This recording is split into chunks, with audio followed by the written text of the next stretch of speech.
friends, welcome back to the channel, Relocate with Kaya. I'm Kaya.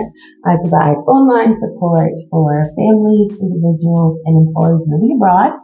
I provide them with relocation, country-specific resources, and on my channel, I discuss my own personal experience of moving from Philadelphia, Pennsylvania to Johannesburg, South Africa with my wonderful husband, Rich, and our beautiful daughter, Nina.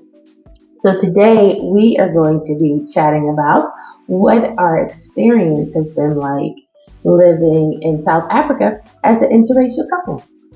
So we have been getting a couple of questions regarding what has our experience been living here.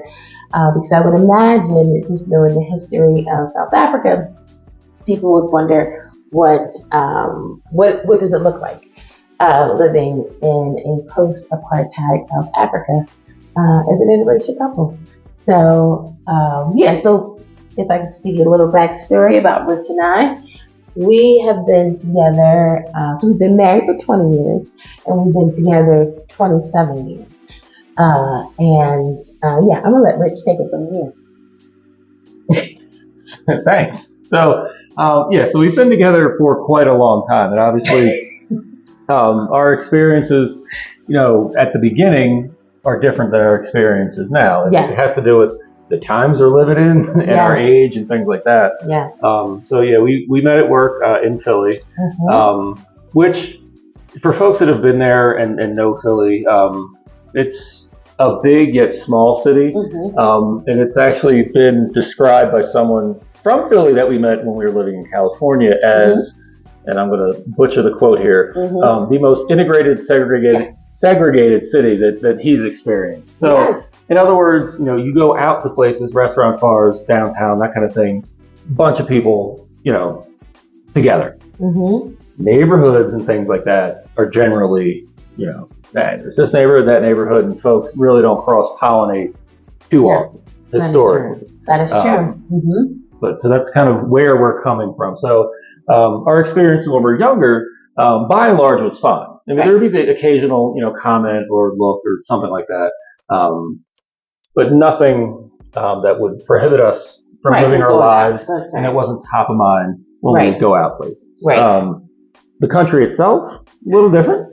We were always keenly aware of where we may travel or where we may go. A younger Kaya didn't have any self-awareness or situational awareness of people looking and staring, and that wasn't something that I even thought about. It wasn't something I paid attention to, and I was one of those people, and forgive me, no judgment, who would say ridiculous stuff like, I don't even see color. I don't see Rich as a white man. He is just, I don't see it. Now, as I got older, I realized that that's ridiculous. But when at the very beginning of our relationship, that is something that I would say, and I full-throated believed in. With age comes maturity and knowledge. So he would be aware of that kind of stuff when we would go out. I think he said mostly of people staring. And not even long lingering stares, but just like a look, kind of like, oh, well, I saw one of you and then the other, and that's not meeting their expectations. And kind of like doing a little like, oh, okay, like that sort of thing. Right. And when we were younger, we would go to nightclubs and people would, say stuff, but it wasn't anything that didn't allow us to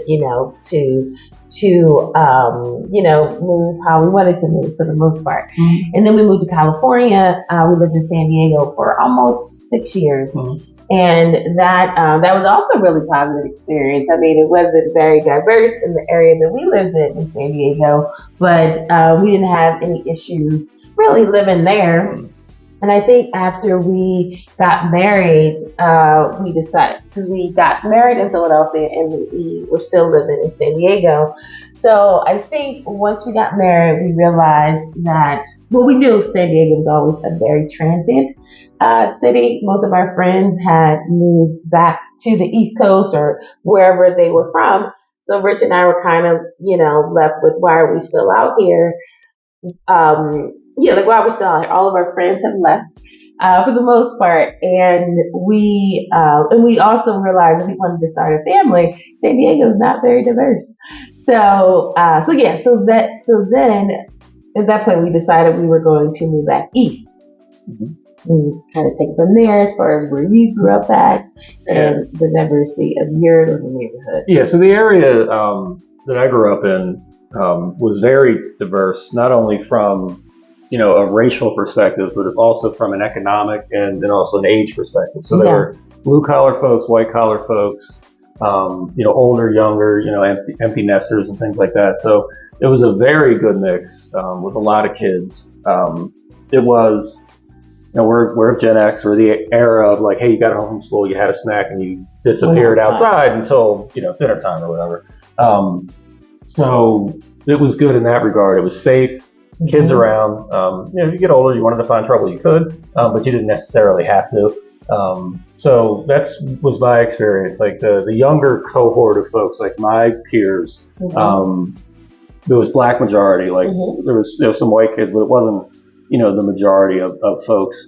But I think one of the questions that we get is like, how am I feeling living here now? And I think the presumption is like, oh, he's coming from this all white upbringing or space or something. So I'm like, well, environment. It does. There's the great mix of folks here, even more so than in Philly. And I'm like, I can't even speak to that notion of like, oh, I was one of the majority, now I'm one of a minority. I think from my perspective in that regard, it's almost like a lateral move. Like you can find everyone where we are here and where we were in Philly. Yes. So it's not been a pearl clutching culture shock sort of experience for me in that regard. Yeah, no, that was definitely, so we had intentionally decided that we were going to move back to the neighborhood that Rich grew up in because he had this amazing childhood. And to speak to how segregated Philadelphia is, like I literally lived maybe 8 minutes away from Rich, and one, our paths never crossed, and I didn't even know this neighborhood existed, and it was literally 8 minutes from my house. So when we would come back to visit, and we would stay with Rich's parents, and we would visit from California, I'm like, where is this place, and what is it? And it was just like such a really, really good group. It was just such a really diverse neighborhood, and it produced Rich. And so I think that so that had a lot to do with our decision of moving back to Philadelphia. So we cruise along, everything's great, and I think I had some revelations prior to 2020 about just how America isn't very kind to Black people, and I knew that, but I think there was just a lot of awakening on my part. And then 2020 happened, and I definitely felt the need to leave, and you were very supportive of that. And when we discussed moving, because I just wanted to be in community with other Black people, keep it all the way 100, and the concern was like, how is that going to impact him? And for me, my thought process was, well, I've been dealing with being a minority for 47 years. I think Rich will be able to handle, this discomfort. And as dismissive as that sounds, it was kind of just like, that's just how desperate I was to get out. And you were actually really, like, you understood it. Mm-hmm. Yeah, no, we explored, on paper, researched a few different places to live. And like that notion that you just expressed, like, wasn't really something that I gave a lot of worry or thought about. Like I said, my personal experience has not been one of like, oh, I'm in this, cohesive majority of, like I was never in that. But that speaks to being a part of the majority. You don't think about it. Like that literally is kind of what it is. Yeah. But also, like I'm saying, like, yes, I was part of the majority in the States, but in my circles, school, neighborhood, stuff like that, I was not that, so I didn't, I wasn't part of, oh, hey, there's 30 kids in class.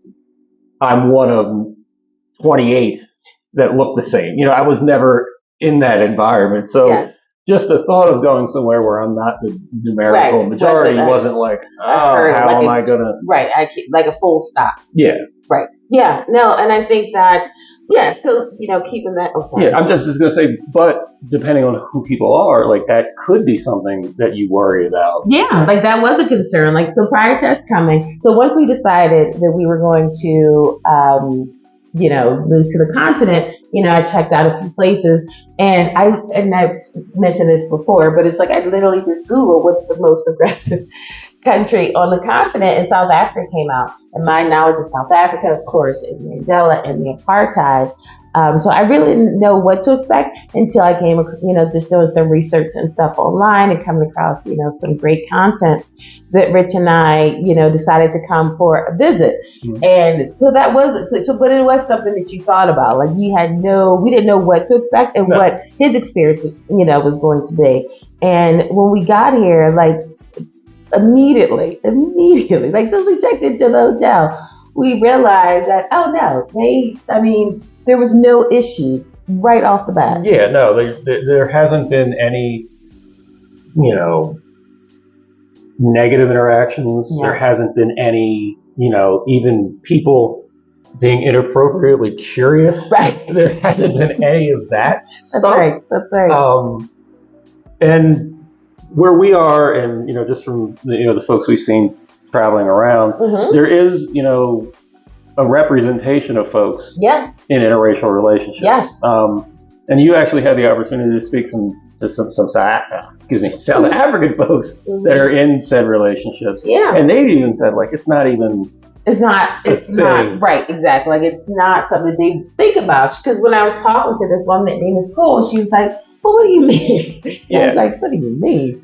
Yeah. Now, we admittedly are in the largest city in the country. Right. We haven't, explored too far out. That's right. Our disclaimer. And if I try to parallel our experience in the States, I have zero issues cruising around metropolitan areas of fill in the blank state. Right. Now, if we were to go a couple hours outside of that, that's where, hey, we're traveling, where are we going through, where we're going to be, that sort of thing. Mm-hmm. I don't know if that same rule applies here. That's right. Or not. No, that's true. I forgot about, I feel like I skipped over so much. But part of the reason of us moving is things just felt so intense in America. Mm-hmm. Honestly, from 2017 on, it was so, because I felt like people, if we're going to be honest, a lot of white Americans felt emboldened to, say how they felt. And so Rich and I, it got to a point where we wouldn't go to certain places. Literally would not go, because that's how that's where the temperature was. Yeah. Right, exactly. That's how overt people were with their racism. So we didn't feel like we could move freely, particularly on the East Coast, because in Philadelphia, what we would say is Philly is the city, but outside of Philly is Pennsylvania. And I know my Americans will get what that reference is, but it's very rural. And so when we would go out, and so we used to go to these places, to go, whatever, scan or whatever. Fresh air in the country. Right, exactly. But then it just got to the point where I wouldn't even consider it. Because a lot of, because people's politics were so out there, and you kind of, which is fine because you want to know where they stand, but it was just prohibitively, it prohibited us from being able to just move around the country freely. And it's like, well, this don't feel good. I wouldn't be able to, have these experiences with Nina, we're a new family, and it's I don't even feel comfortable enough with people, one, not saying anything, looking is whatever, but the temperature, and it is still currently very hot, but the temperature was, I felt at that time, even more heated than it was, an entire time we've been together. So it just didn't feel like it was sustainable. And it wasn't. It even didn't feel like it just wasn't. But, so we came, and people have just been so kind and so warm to Nina, and they've been really kind to us. It really, it has not, and granted, I'm only been here 5 months, but we've talked. We have another, friends that live in Port Elizabeth.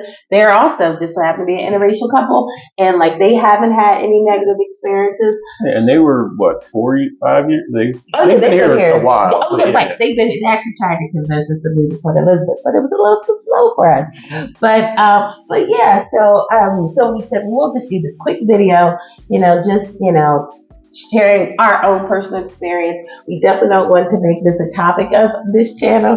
But yeah, no, I just, if people have questions about that, we've had a really, really, really positive experience. Like we just move around and it's not even a thought process.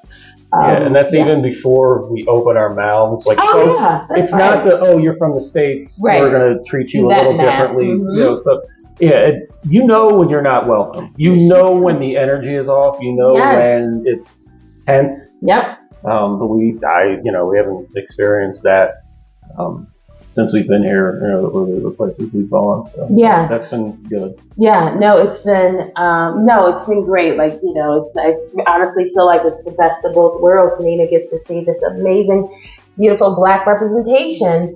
And she can be whoever she's going to be here, because the whole, in America, you kind of have to decide, America decides what you are, which for me was fine. But, she is her own individual. So however she wants to identify, like it's all these benefits that moving abroad allows her to be as an actual individual, as opposed to what America says that this is who you are, this is the box that you fit in.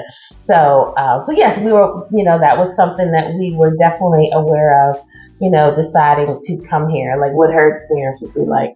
So it's been really good, and she's blossoming. She's a pretty shy little girl, and she's slowly coming out of her shell. And her school has been fantastic. And it's been a really, really positive experience. So if you're considering it, and if you're wondering what it would look like, moving to another country or just moving to the continent as an interracial couple, our experience has been South Africa. Our experience has been very, very pleasant. So again, I hope this is helpful. And if you have any comments or questions, just leave them down below, and I will certainly respond. I don't have anything else to add to that. Do you? No. All right. Well, thanks for watching, you guys. Feel free to like and or subscribe, and we will see you guys next week. Okay. Have a great day.